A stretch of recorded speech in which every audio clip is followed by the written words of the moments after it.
వేసవి వేడిపై దాడి చల్లటిది fresh stock తో హై. బదిలీల కోసం ఎదురు చూస్తున్న ప్రభుత్వ ఉద్యోగులకు శుభవార్త.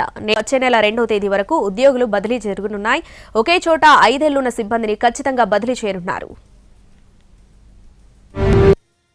ఉద్యోగుల బదిలీలపై ఏపీ ప్రభుత్వం మార్గదర్శకాలు జారీ చేసింది. నేటి నుంచి జూన్ 2 వరకు రాష్ట్రంలో ఉద్యోగుల బదిలీలకు ఆర్థిక శాఖ అనుమతి ఇచ్చింది. ఆయా శాఖల్లో బదిలీలకు అర్హతలపై మార్గదర్శకాలు విడుదల చేసింది. రాష్ట్రంలో ఉద్యోగుల సాధారణ బదిలీలపై నిషేధం ఎత్తివేస్తూ ఉత్తర్వులు వెలువడ్డాయి. మే 16 నుంచి జూన్ 2 వరకు సాధారణ బదిలీలకు అనుమతి ఇచ్చారు.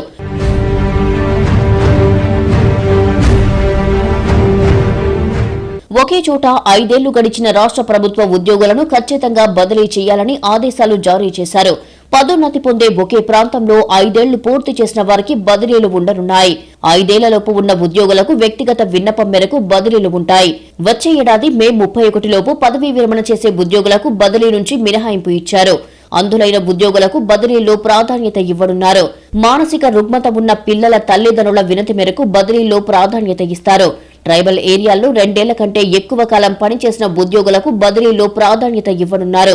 మెడికల్ గ్రౌండ్ లో భాగంగా బదిలీలో వినతి మేరకు ట్రాన్స్ఫర్లు ఉంటాయి. వితంతు ఉద్యోగులకు బదిలీలో వారి వినతి మేరకు ప్రాధాన్యత ఇవ్వనున్నారు. స్పౌజ్ ఉద్యోగులను ఒకే చోట లేదా దగ్గరి ప్రాంతాల్లో బదిలీ చేసేలా ప్రాధాన్యత కల్పించారు.